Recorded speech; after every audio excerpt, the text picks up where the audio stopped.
Green above. Here we go. History in the making. Green, green, green. Lady Luck finally smiles on Ryan Blaney, and he makes the trip to victory lane. And oh, by the way, Penske now has every one of their drivers in the winner's circle. What organization could do that next? Hi, this is Brett McMillan. You listen to the Pit Reporters. With me this week, Brandon Caldwell from SiriusXM NASCAR Radio and Jeff Taylor from the CW Charlotte. Welcome to the Pit Reporters on the Performance Racing Network. And now, here's your host, Brett McMillan. And welcome to the show. Glad to have Brandon and Jeff here. And yeah, finally, Brandon, Mr. Snakebit, Ryan Blaney, who's in a fast car all year long. You know, drivers say, as long as I got a fast car, I'm okay. Well, Ryan Blaney finally got the fast car to make it to the end of the race. And, man, he was pretty impressive throughout the day, and he made it to the end, got that trip to victory lane finally. Yeah, it's 5 DNFs going into the race this season in, 13 races before this? So it was sort of a snake-bitten year so far for Blaney, but they were still 7th in points. So that showed you how fast and how much speed they still had in their cars, despite all those DNFs, but was able to finally close one out last night. I mean, yeah, you look at it when you talk about it, Jeff. I mean, Brandon made the point. You look at his points, his stage points that he's got this year. He's like 3rd in stage points, despite the fact that he's got those 5 DNFs, and he now has the win to go with it. Which just, solidifies the stage racing and people, whether you like it or not, is important. But yeah, I mean, and he used the word perfect snake bit, to get to that point, finally to get over the hump and get the win, good for him. But yeah, I mean, listen, other than those 5 races, I mean, the stage wins, the consistency, it's been there, especially with Penske Racing. So kudos to him and finally kind of getting over the hump and now getting his way into the, I almost said chase, playoffs. It may always be the chase to me. Well, the same thing. I understand completely. Brandon, as you look at, the toughest thing I think for Blaney has been with those 5 DNFs, keeping the spirits up. I mean, but like I said at the top, you got a fast race car, but at some point when you keep getting those 5 DNFs, at some point the spirits have to go, you've got to be kidding me. Am I ever going to break out of this? Yeah, and I know it's hard for us and even, people like us that have been around for a while to think of Ryan Blaney as a veteran now, because we all saw Dave Blaney, his father, race, but he's a veteran now. He's a champion now. If this was 3 or 4 years ago when we were kind of waiting for Blaney to sort of break out and have that multi-win year like I thought we did for so long, he finally did that, and now he's a champion. I think this is a very different Ryan Blaney than we saw 4 or 5 years ago. He's able to understand that this is a long season. One win can get you into the playoffs, and that, 2 or 3 races can turn your season around. And I think that he understands that. He's been with Jonathan Hassler now for a couple of years as well as his crew chief. So I think that they went into this going, let's not panic. We've got, and obviously having the overall speed in the car as well was something that you could hang your hat on and go, hey, we're fast. If we can just put one of these together, it can come together for us. And I think he obviously did that last night. And that's how they were able to keep their mental mind frame straight enough to be able to put one together when it came to them.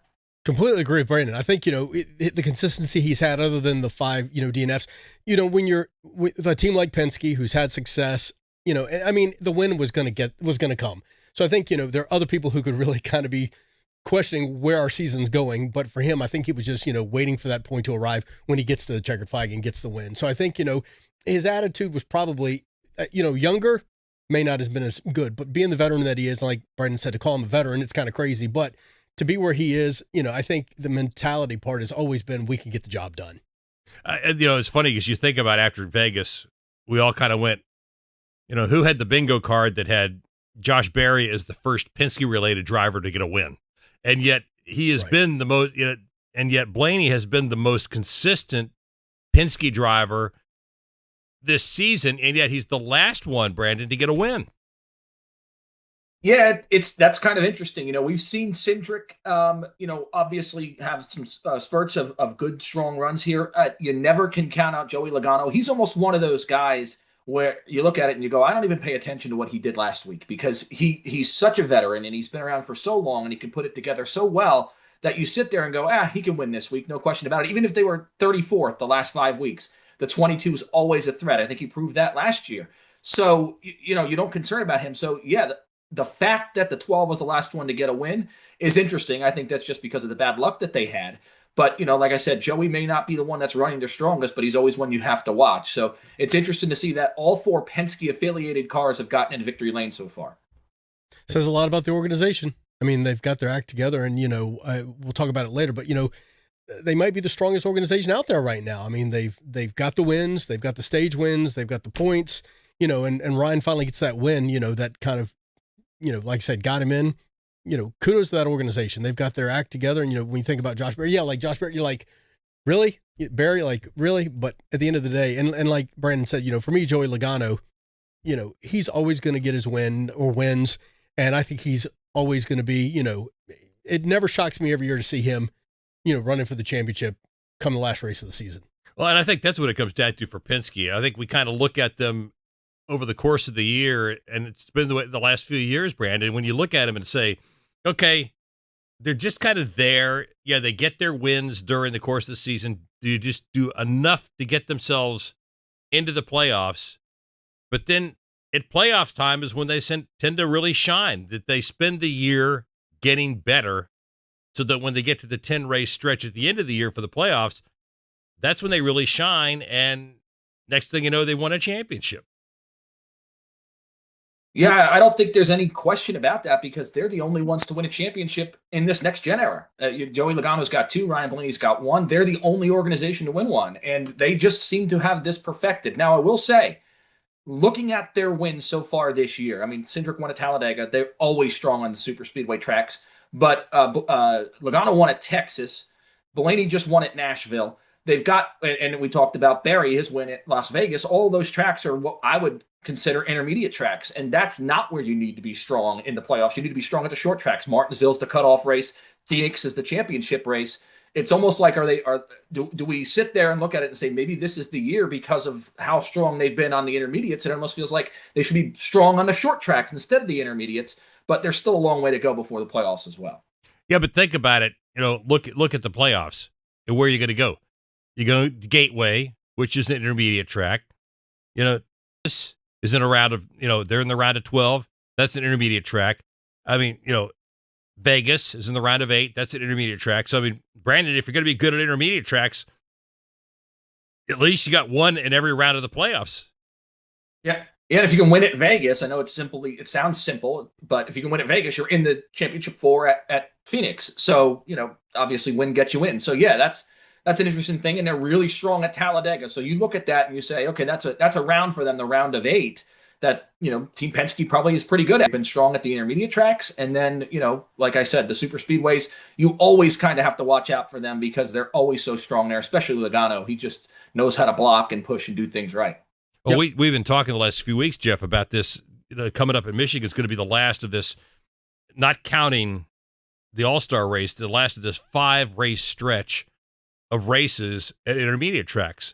And once they leave this 5-race stretch, there is not another intermediate track on the schedule until we go back to, I think Darlington. Darlington, yeah. Yeah. I mean, that's the thing. I mean, there's not another intermediate track. I mean, Atlanta's on there, but Atlanta's not an intermediate track anymore. Atlanta's kind of a super speedway. Yeah, when we talk about intermediate, even though they're intermediate and we call them that, they all kind of have their own characteristics, and how you drive them may be different. I don't think Gateway, to me, to put Gateway and Vegas together or something like that. You know what I'm getting at? Like, there's just that style of racing in terms of the way those are laid out and stuff like that. But yeah, I mean, and listen, the next however many races it is after we leave Michigan, it gets crazy when we think about the schedule.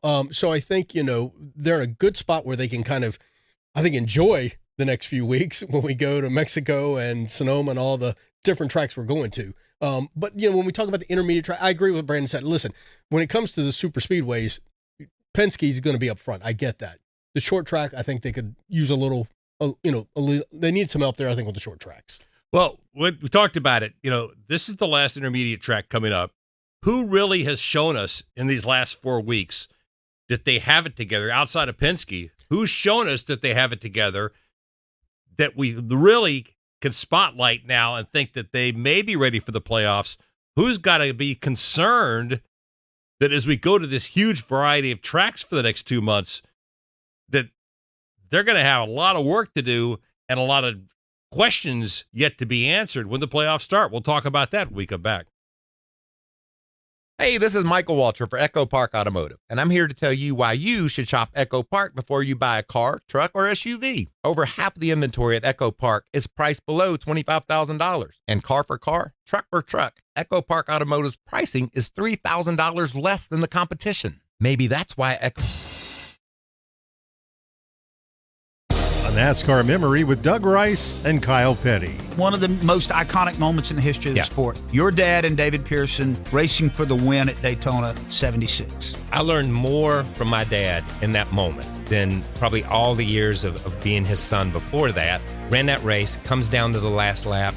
Pearson passes Petty, Petty passes Pearson. My dad passes him to the last lap.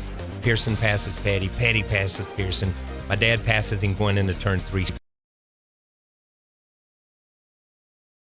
Up in front of him, they kind of cross over, they get together coming out of turn 4. Even though they're running 180, 90, 200 miles an hour, it's the most slow motion wreck in the history of time. As you watch my dad spin and spin down into the grass, you watch Pearson's car with the front end just caved in come to a stop, and we all leave pit road and run out to the grass. You can see it's myself, it's Barry Dodson, it's Wade Thornburg, it's Dale Inman. We run out and we push the car across the line. We didn't know that if you help the car across the line on the last lap, you're penalized a lap. So if you go back and look at that, my dad finished 1 lap down in the Daytona 500 that year.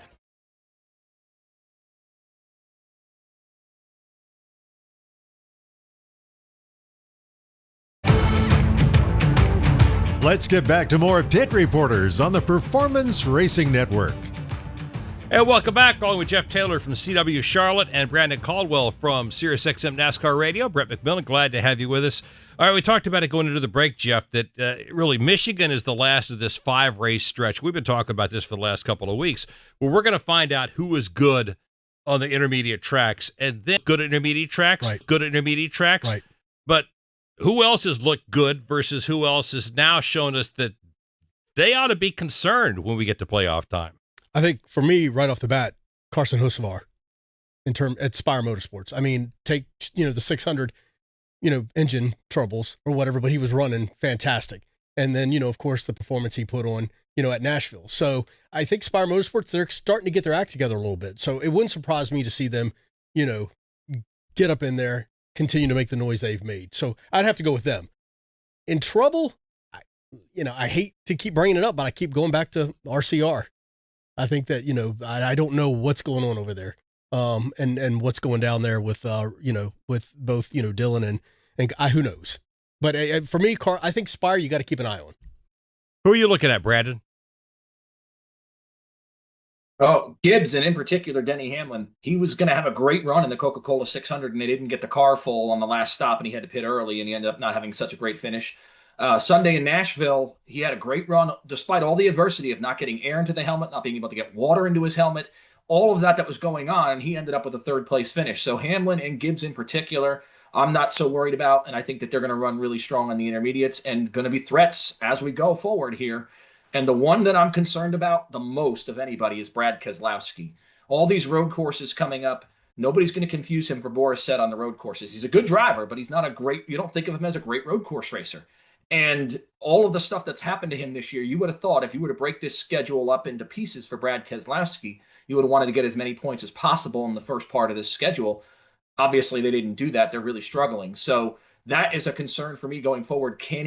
I think at this point, he's going to need a win to get into the playoffs. Can he get that win to get in? One team that's kind of surprised me from a negative standpoint, and maybe I'm overreacting a little bit, 23XI. They started off, Bubba especially started off really good, has tended to level off. And I know that, they had a penalty on pit road at Nashville, but they've kind of leveled off. And I know that especially Tyler Reddick was not, they were off the radar at Kansas, a place that had been really good in the past, but they just don't seem to have the consistency the last few weeks that I would have expected to see, Jeff. I think you hit the nail on the head with consistency. I can't figure them out. And in terms of, it's almost become like, you either expect them, they're going to be up front or they're going to be in the back, like in the back. It's just, they haven't found that niche to, whatever speedway they're at or whatever track they've been at just to find that consistency. And when you can't find the consistency with the talent that's out there now, you're in trouble. So I think, for me, I'm always looking, you're either running up front or I know they're running in the back or they're just not making any difference. I don't know where to go with it, but I would agree with that. Yes. How would you see him, Brandon? I think that I'm not as concerned for 23-11 maybe as you guys are. They had decent runs on Nashville on Sunday night. Reddick had a pit road issue as well, I believe, and ended up 9th. And I believe that Bubba is the best that he's been all year. Now, they did go through a little bit of a struggling period for sure, but he and Charleston DeNike, the new crew chief there, just seem to have, be on the same page with everything. And Bubba mentally seems like he's, confident now. And I'm not as concerned. They're a top-tier Toyota team. And I like the way they ran at Nashville. Like I said, a couple of penalties, they were able to rally back from that. They can't continue to get penalties and make mistakes like that. That's not going to be good for them. But overall speed, I think Nashville, they sort of showed us that, they're figuring some things out. But it'll be interesting to see how they get the rest of this regular season. And it's kind of left open for me. I'm not as concerned. And when you look at Toyota as a whole, even Legacy Motor Club has seemed to get a little bit of an uptick here lately. So when you're looking at across the board there with 23-11 Gibbs, all the Toyota teams that seem to work together, I'm not as concerned for them as maybe I would be for other teams. Well, Brandon brought up Legacy Motor Club, and that's somebody I was going to talk about because they have really, and it's almost been quietly, but they're starting to make the strides that maybe I thought we expected to see a year ago, Jeff. John Hunter Nemechek has had some good runs. Now we're starting to see Eric Jones start to have some good runs. They are beginning to get on our radar. Is it just because of the time they've been together now and getting to learn one another and starting to kind of, maybe gel? Maybe we go back to the personnel changes that they made in the offseason. Well, that's true behind too. the scenes, yeah, that's true too. And I mean, I guess they've done it quietly. You all of a sudden go, where's, Eric Jones come from? Or where's John Hunter and Nemechek come from? I forgot about those at the beginning, though, those changes. Yeah. But I guess even if you make those changes, a driver gets used to an organization and what's the expectations, I think that instills some confidence and helps them as a driver, whether they have those changes or not. Well, I think it's telling that, Brandon, that you hear Jimmy Johnson say that he didn't realize how difficult it was going to be to get the right people or quality people in place behind the scenes to raise an organization. Yeah, I think that's difficult because nobody lets great people go away. I mean, how many times have we seen some of these bigger operations, I don't want to say fire a crew chief, but remove them from their crew chief position and put them into a role inside of the organization because they know that's a quality person that can go help another organization, and they don't want them to do that. So you don't get these great people just out on the market very often. And so I do think that maybe that was what it was, is that it was a little difficult for him to build, Jimmy Johnson we're talking about, build an organization than he thought. This is also year 2 with Toyota. And Eric Jones is one of those drivers that, if the equipment's good, he's going to get a great run out of it. And so when you looked at Eric Jones and you were like, okay, he's finishing the back half of the top 20, okay, that you need to improve your equipment. I think sometimes there are teams that don't hire those guys and you sort of wonder, is it the equipment? Is it the driver? We don't know because the driver doesn't have a track record of running really strong and good stuff either. Eric Jones is the guy that has that track record. So that if the car is really good, Eric Jones is going to show it. At least that 43 is going to show it. And he's now working with Ben Bayshore. They've been there, I think, like a year and a half now, and Ben's got a track record with Gibbs. So that's a quality person that they added to their roster, and they're not aligned with Gibbs like 23-11 is. So I think it was a little bit of a slower build for them, but it looks like here, at least in this part of the year, they found something. When we come back, Carson Hocevar. He's on everybody's radar. Yep. Is it a good thing? Is it a bad thing? Or is he just a victim of the veteran welcome to somebody they see as a threat? Stay with us.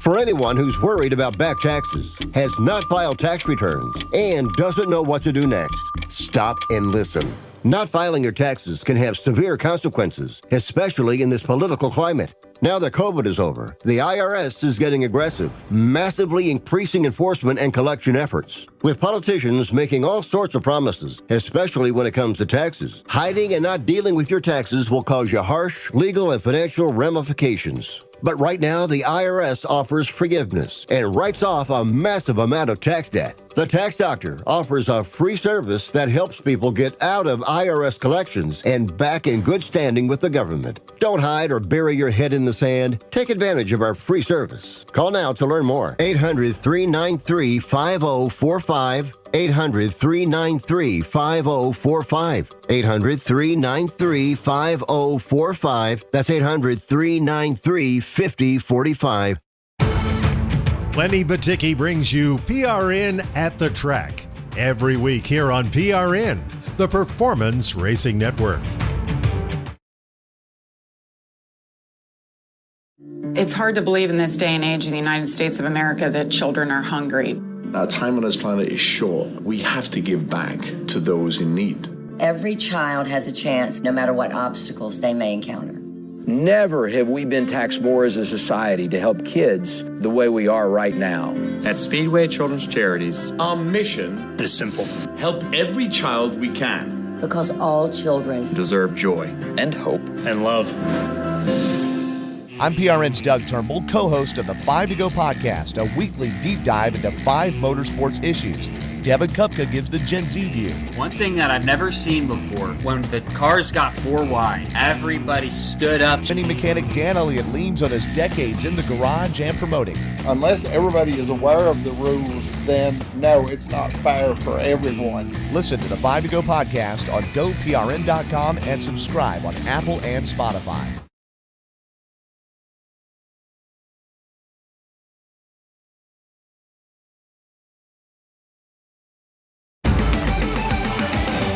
Brett McMillan returns with more of the Pit Reporters here on the Performance Racing Network.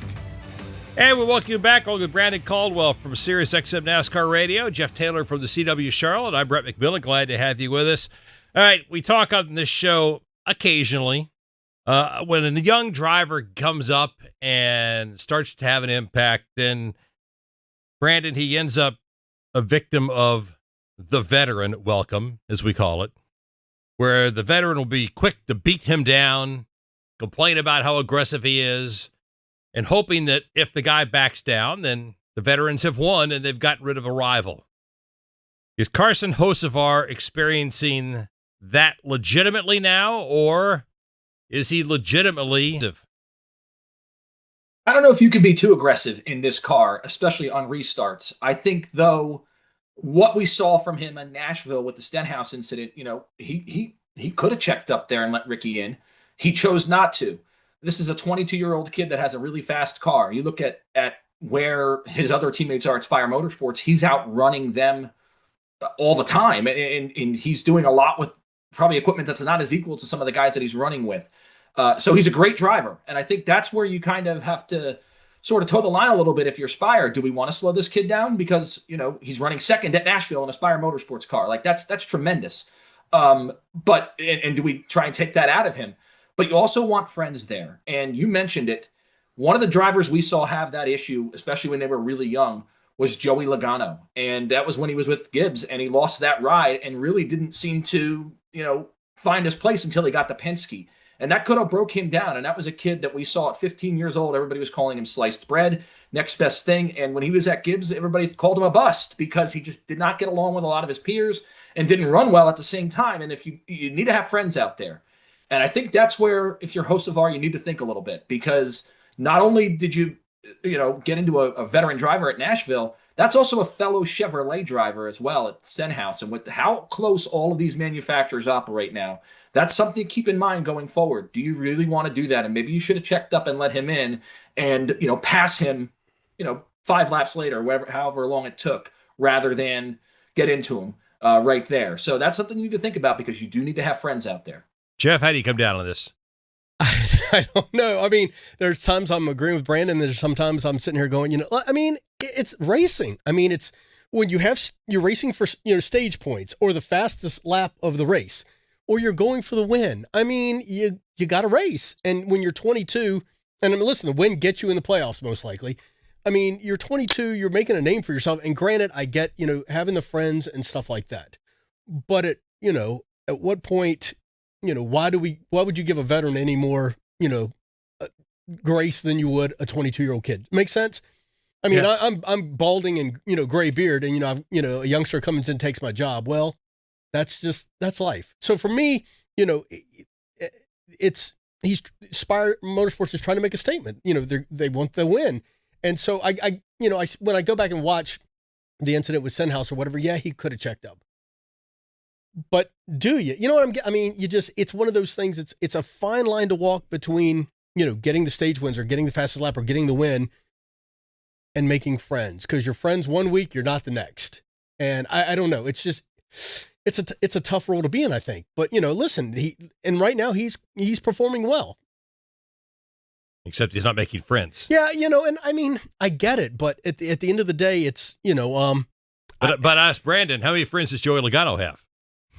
It's taken him a long time to get on the right track and obviously win championships, but he still doesn't have a lot of friends out there from what he did, 10, 12 years ago when he was at Gibbs. So, it takes a while. And I think at the super speedways where, all the Chevrolet teams are going to work together, if there's a chance for the 47 car to get on a line and push the 77 car up, that's not going to happen. Now, I do get that point, yes, because when you get to somewhere like Talladega or any of the super speedways and you need that help, what's that going to look like? And maybe there's a phone conversation, that'll take place and stuff like that. But it's just, do you know what I'm getting at, though? It's just so tough. I mean, and listen, I'm sure Logano doesn't care now whether he has any friends or not. Yeah. He's got his championships. He said flat out, he goes, my job is to win races, not make friends. Right. And the younger generation of, it's, my way or the highway sometimes. So it's, maybe it'll be a growth thing, but, I can't give him, any grief for what he's doing. Well, we've seen it, through history. Ernie Irvan was beaten down, and we saw it with Logano, and we saw it, we've seen it with Ross Chastain, Brandon, and we've seen it now we're seeing it with Hocevar. And at some point there is some growth, but at some point we've also seen it, as I talked about at the top, if the guy that they're beating on backs down, the veteran has won. Then they have eliminated a competitor. If the guy decides, well, I'm not going to stick my nose in there because I don't want people mad at me, well, then the veteran has won. So that there is a fine balance there, right? Absolutely. And I think you look at the opposite end of that is Brad Keselowski as well. He was one that had spats with Carl Edwards and all these other drivers when he was coming in, but he was full-time in the Cup Series in 2010 and won his first championship in 2012. So he essentially, to me, didn't back down and sort of got over that because he didn't back down. And that made him great, and that made him special because, if he backed down, who knows how long it would have taken him to win a championship, if ever.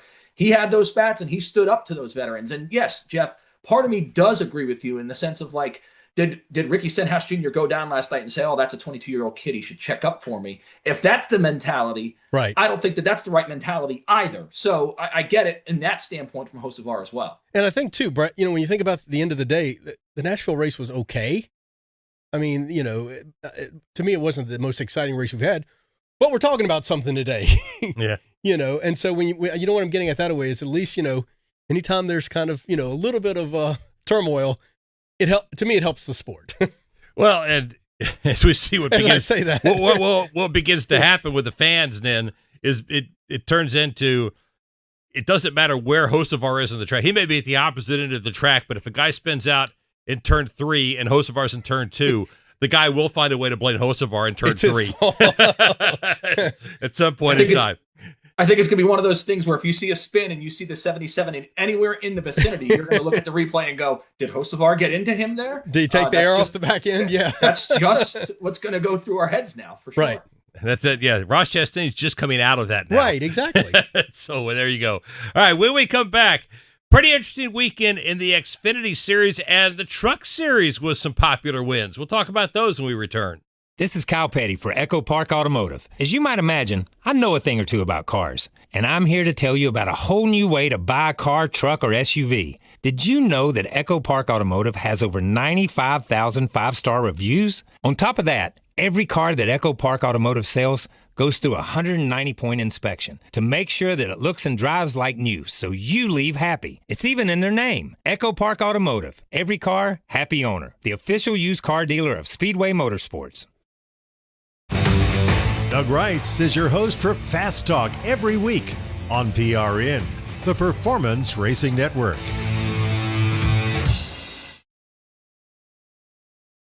Our planet is home to some of the most amazing creatures you could ever imagine, from the biggest bears to the smallest birds and everything in between. If we want our kids and their kids to experience the magic of wildlife that we have today, it's on us to step it up and take action. You can make a difference. Learn more about wildlife conservation in your area and how you can help. This is Eli Wenders. Let's make sure our wildlife is around for generations to come. Y'all take care of the earth and it'll take care of us. This message is courtesy of the United States Air Force. The speed, the drama, the only NASCAR race in California. The Toyota Save Mart 350 NASCAR weekend rolls into Sonoma Raceway July 11th through 13th. 3 days of high-speed thrills, edge-of-your-seat action, and family fun in the heart of wine country. Bring the whole family. Kids tickets start at just $10. Don't miss NASCAR's biggest stars battling for victory. Get your tickets now at SonomaRaceway.com. This is NASCAR. This is California. This is Sonoma.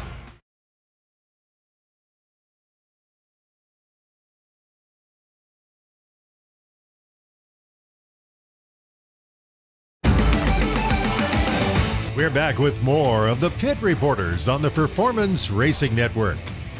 Race fans, head over to echopark.com/speedway and enter for a chance to win a Toyota Tundra plus a brand new Thor camper.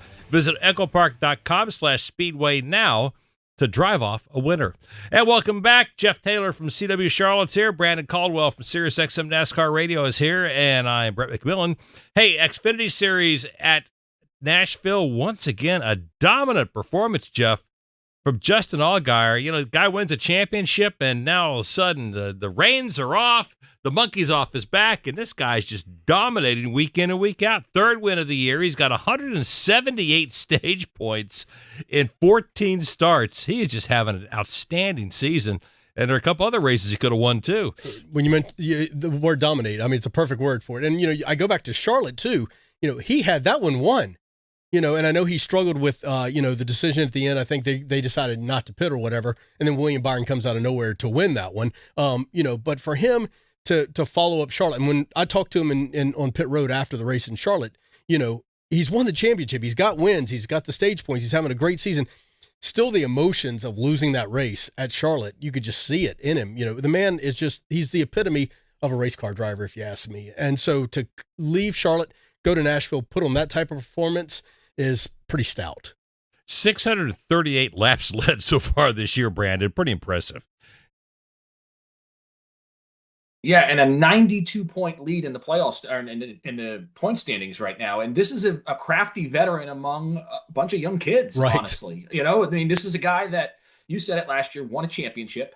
And each week, week in and week out, feels like he's a threat to win. I will also say it feels like Gibbs is a step back this year in the Xfinity Series, and I think that's helping as well, where there are times over the course of the early parts of the season when we're sort of waiting for Junior Motorsports to step up and catch Gibbs. I don't think we're waiting for that right now because, you know, Gibbs has got a lot of inexperience in their full-time entries in the Xfinity Series, and so it feels like Junior Motorsports has sort of gotten to that point earlier in the year this year. And Justin right now is running away with it. We should be grateful that in both of these series, Trucks and Xfinity, that there are playoffs in it, because if not, the 2 points leaders will be running away with this thing. Yeah, it's been the playoffs that until last year were kind of the bugaboo for Allgaier, Jeff. Right. Until last year, finally, and it looked like in that championship race, he'd lost it 3 different times and still ended up with a championship. And what a growing moment for him as a, you know, I mean, you say, you know, a veteran, whatever, but to go back to that last race last year and have the, you know, the hiccups that he had and get the win. And you just, there's this sense of, I'm okay where I'm at. You know what? If I get, you know, a couple, you know, cup races in, that's great. But you're talking about just a gentleman who is just a driver he's just happy where he's at. And when you have that and you have that confidence, you have that team, you know, like I said, Gibbs taking a step back or, you know, whatever. I mean, Junior Motorsports, I think, is exactly where they want to be. And, you know, it's just, it's great to see a nice guy like that do what he's doing. Yeah, it was. I told people last year, I know the media in general doesn't cheer for people. They cheer for good stories. But I think unanimously a lot of smiles in the media center when he won the championship last year at Phoenix. And, it is it's a great story at the end of the day when you think about it. The good guy finishes first. Yep. And it's just awesome to see it. But just like, I want to go back to Charlotte, though, because he had tears in his eyes because, and I'm like, dude, you finished, top 5. I know you didn't get the win, but what winning means to him now is, and I know it always has been important to him, but just, I don't know, it's just something cool about him. Yep, absolutely. Truck Series race at Nashville. I think this was a big win for the series to see Rajah Caruth take the checkered flag. Brandon, how do you think that's going to play out? Is it as big a win as I think it is? Oh, I think so. Tricon and in particular Heim had been just ultimately dominating, the ultimate favorite. And I had sort of been looking to sort of see where Spire was. I'm like, where are they? And we've seen Kyle Busch get into their trucks and run, back half of the top 10. And we're like, man, they're struggling. Where are they? And Rajah had a great run last year at Las Vegas and had some good runs last year. We were sort of waiting for him to come into the fold, and it just felt like it wasn't going to happen. And then he goes out and has a big win at Nashville. So I think adding anybody to this mix right now with Corey Heim, that's a huge win for the Truck Series because it's really awesome what Heim's been doing. I mean, he's been dominating the series. It's great to watch. But for the series and for the races itself, it's nice to have somebody sort of be able to compete with him.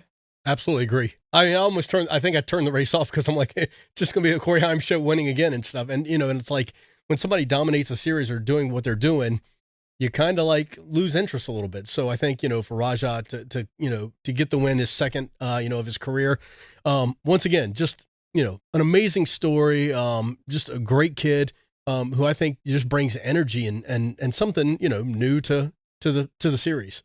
How much does this help, if at all, NASCAR's diversity drive, Brandon?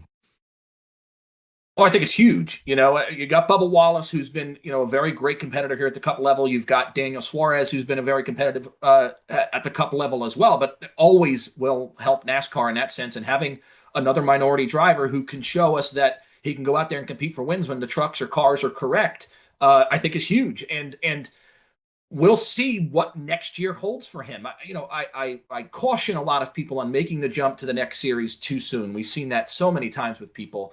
And Caruth has shown us he's gotten 2 wins now. Even if he goes out and wins a championship, unless he gets into really good Xfinity Series stuff, I would just try and keep him in the Truck Series another year and have that Corey Heim dominant year if he can before he makes the jump. I think if that wins a championship, unless he gets into really good Xfinity Series stuff, I would just try and keep him in the Truck Series another year and have that Corey Heim dominant year if he can before he makes the jump. I think it's 2, wins a championship, wins some races. It becomes that kind of 2, wins a championship, win some races. It becomes that kind of, I can go out and battle these other guys. It's absolutely great for the series and for Rajah. One other thing for Rajah. One other thing that happened in the last week, with significance, I thought, in the Cup Series at least, Brandon, you had the Chris Buescher penalty was actually reduced by NASCAR to about a 60-point penalty. NASCAR did cut that penalty, or not NASCAR, the appeals board cut that penalty in half. The money fine stayed the same. The championship points stayed the same at 5, but the penalty itself of 30 points or 60 points was reduced to 30. And to 30 points or 60 points was reduced to 30. And to me, that's pretty significant when you're talking about a guy that may have to make the playoffs on points. Yeah, and when you looked at the points overall about the penalty, you were like, okay, well, he's this many points overall about the penalty. You were like, okay, well, he's this many points out of the playoffs. But I think that dropped him to 22nd in the points, if I'm not mistaken, the 60-point penalty. And so that's a lot of people to have to jump to get into the playoffs via points. And I also look at it as you've got some guys back there like SVG who you can put basically in stone is going to win one of the road course races. So then that target then moves for the points. And so that to me was a big problem. It wasn't necessarily how many points he was out.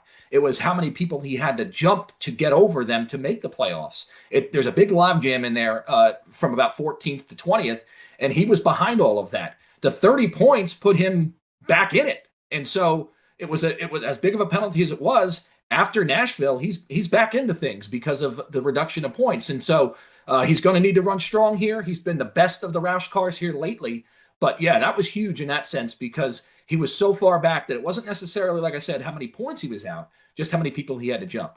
And what basically the appeals board said that, one of the two, they agreed that one part of the car that NASCAR identified, yes, it was illegal, but not the second part, so that's why they reduced the 30 it in points, half. right? Yeah. And like Brandon said, I think it was that realm of where you were going to be with the 60 versus the 30, and now the 30 almost becomes, I don't want to say an afterthought. I mean, because people are still looking at you going, you did get fined and you did have some issues there, but I think he can now, I don't want to say breathe a little bit easier, but he's in a much better spot when it comes playoff time. Yeah, just to give you an idea, right now a 30-point penalty from where he's at right now. Right now, after Nashville, he's 14th in points. 30 points behind him is 22nd. Really? Wow. So that drives, it's like 30 points in front of him would put him in 13th. Right. So that's, to Brandon's point, there's a lot more jam up behind him than there is in front of him. And so a lot more people to jump over. And with all backwards. the, like he said, with the road courses, I mean, and some of the wild card races that are coming up, he's in a little bit better spot now. Yep, absolutely. There's a little more cushion there. A little there. more breathing room. Yep. When we come back, Michigan lies ahead. We'll talk about that. Stay with us. Learn how thousands of smart homeowners are investing about $1 to avoid expensive home repair bills. John, a former non-customer, said, "My air conditioner broke and I had to spend $1,900 to fix it." Jeff, a customer, wrote, "My air conditioner broke and I got a new one at no out-of-pocket cost." Mary, a former non-customer, wrote, "My heating system stopped running. I had to spend $3,000 to get a new one." Lisa, a customer, wrote, "My heater stopped working. I got it fixed at no out-of-pocket cost." For about $1 a day, you can have all the major appliances and systems in your home guaranteed fixed or replaced. Call now. If the lines are busy, please call back. Call the Home Warranty Hotline now at 800-610-2650. 800-610-2650. 800-610-2650. That's 800-610-2650. Catch Kyle Petty's Back Then Again Country Countdown with Charlie and Debbie here on PRN, the Performance Racing Network. Time to pull down on the handle and start rolling them here at Las Vegas Motor Speedway. The green flag flies at the Atlanta Motor Speedway. We're about to contest the Coca-Cola 600. We're racing at Texas Motor Speedway. Now Keselowski goes way up the racetrack. Here comes Harrison Burton. He rockets to the lead. Trouble. Car goes around. It's Chris Buescher. Joey Logano battles to the outside. They come back to the start-finish line. Bubba Wallace looks inside. And now here's Byron. Takes a quick left to block him. They head back to one. Here goes Ross Chastain. He's going to the bottom of the racetrack. Bubba goes up. Blaney hits the outside wall off of turn 2. Can Christopher Bell do anything with him? He gets down to the bottom of the racetrack. Briscoe dives to the bottom of the racetrack. Side by side. They get loose. They spin. Now Tyler Reddick does the 360. So does Briscoe. Heading into turn number 7 as he wraps it around. The crowd is cheering for Daniel Suarez here on this final lap. Allmendinger gets into Alex Bowman. Ross Chastain back out to the front for the final time. This is PRN.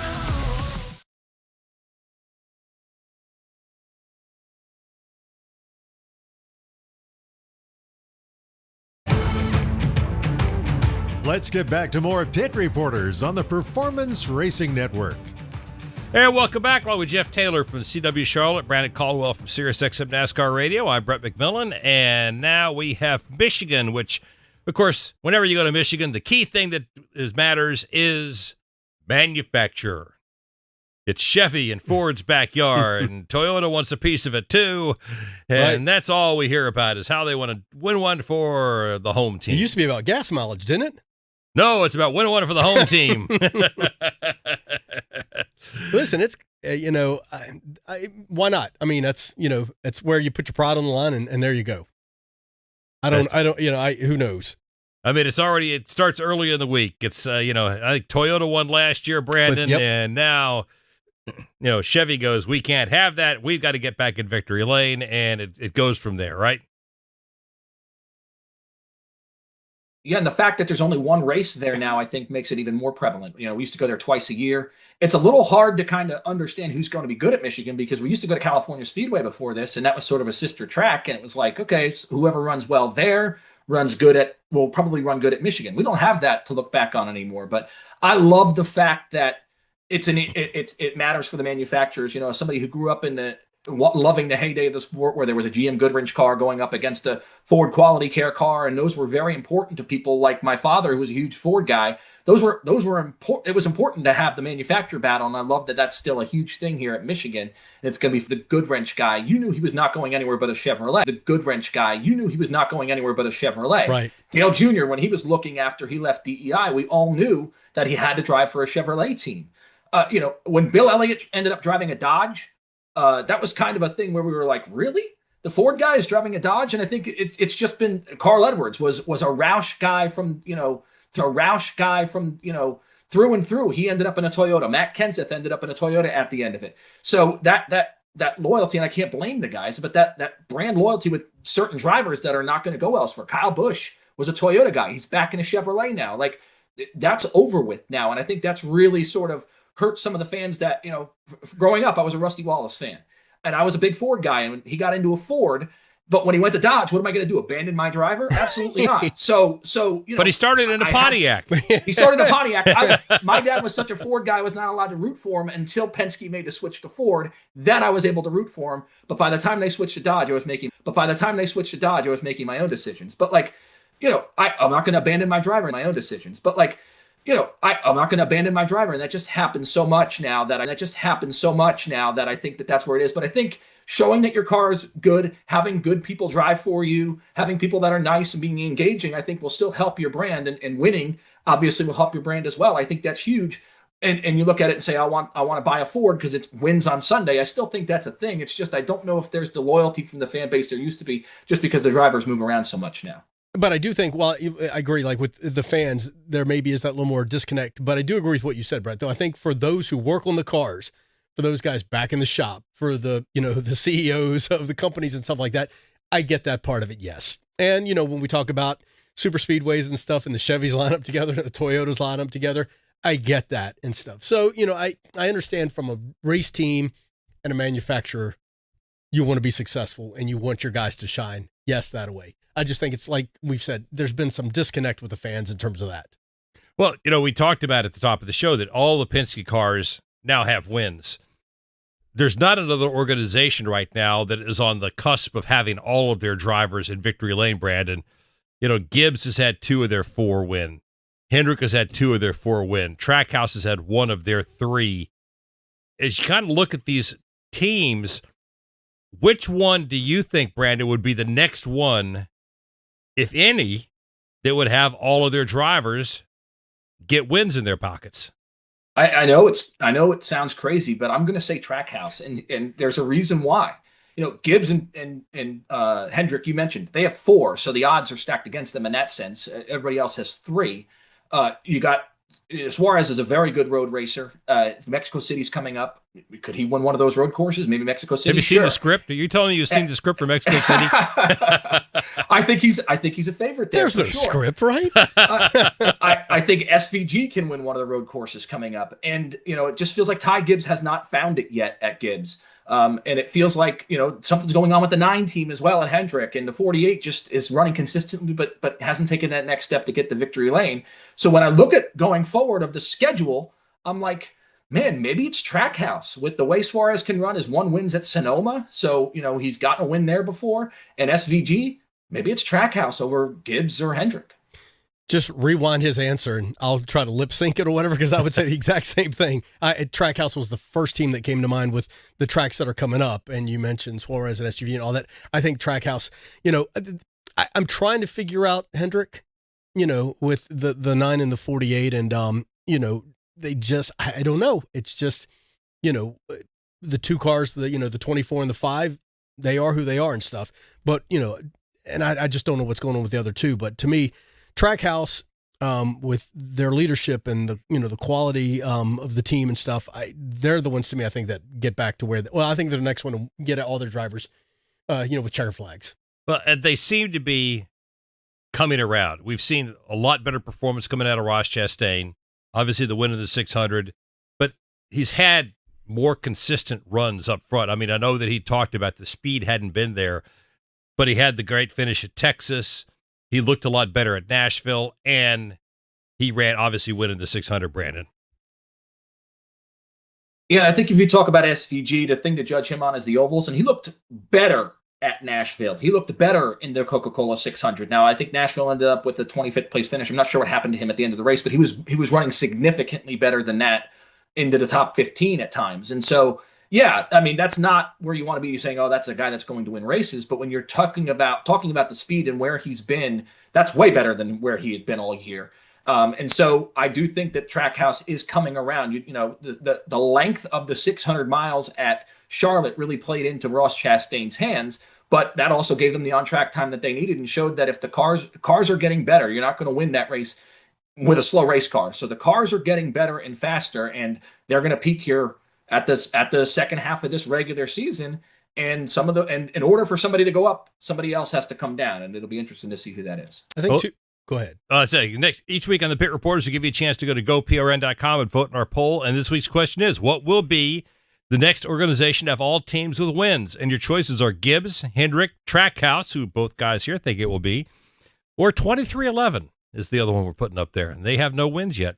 Last week, we asked you, where do you stand on the Indy 500 Coca-Cola 600 double? And 36% said somebody besides Kyle Larson needs to try it.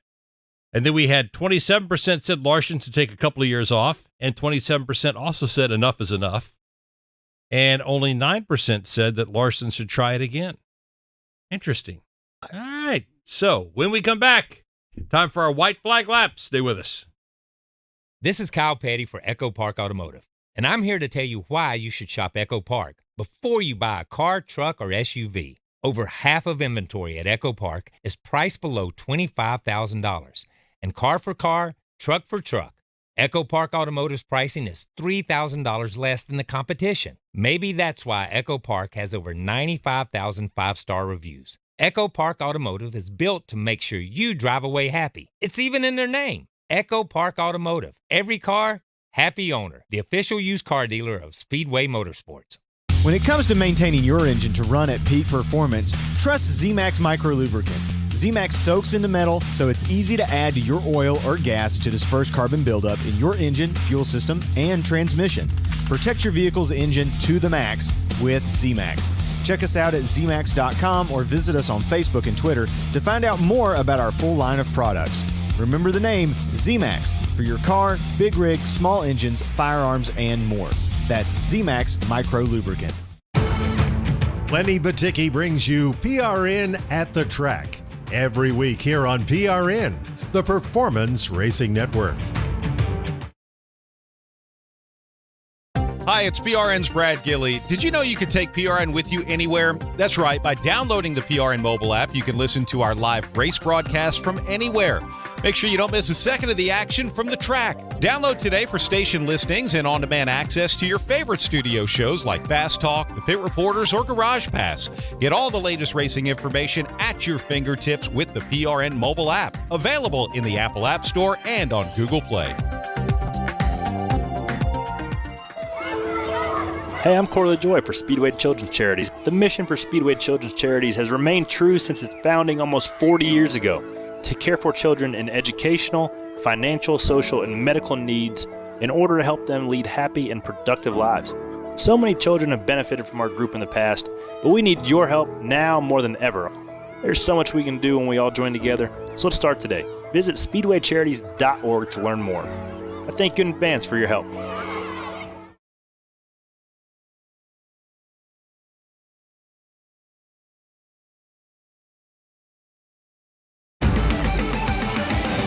Brett McMillan returns with more of the Pit Reporters here on the Performance Racing Network.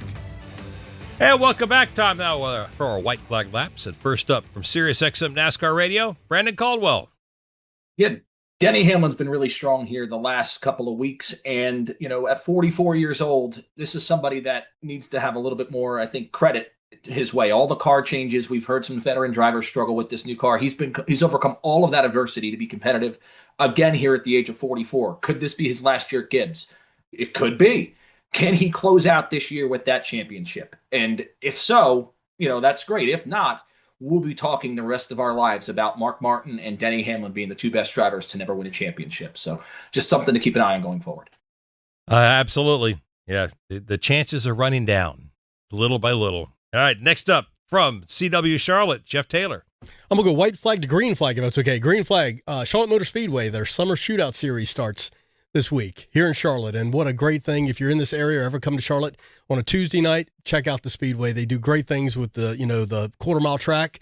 They have the media bus race, which on Tuesday, June 10th, I'll be defending my title, winning the bus race last year. But I just want to throw that out. And kudos to what Charlotte Motor Speedway does, as well as all the other speedways around the area that support the up-and-coming drivers. It's an awesome thing. I never participated in a school bus race. Come on out, man. I'll be tied up elsewhere. That's right. I'll be otherwise engaged. It's fun, let me tell you that. I bet it's it awesome. is. I bet it is. And the trophy's huge. Which they give you a full-size bus or a short bus? No, it's a full-size school bus. They pull out all the seats, they put a roll cage in it, and you go get it. There's 6 of them out there at a time. All right. Well, they say patience is important, and it's not in a driver's nature necessarily to be patient. But we saw it pay off this week for Ryan Blaney. He had been through a lot. We talked about it at the top of the show. 5 DNFs so far this year. Fast race cars. I mean, you look at the fact he'd won 3 stages so far this year, but he had not made the trip to victory lane, even though he'd had really fast race cars and had been very, very good so far this year. But that patience, and maybe it was that veteran, the maturity, as we'll call it, that we talked about, that finally paid off for him. He stayed in there, kept a good attitude, and he ends up finally getting the trip to victory lane that he'd been waiting for all year long. And for so many attempts being that close and having that good a car, he finally did get the trip to victory lane. And who knows if this opens the floodgates for Ryan Blaney to have many, many more. Brandon, thanks a lot for being with us. Appreciate it. Thanks a lot, Jeff. Appreciate it. And thank you for being with us. And we'll talk to you next week on The Pit Reporters. Join us again next week for the Pit Reporters on PRN, the Performance Racing Network.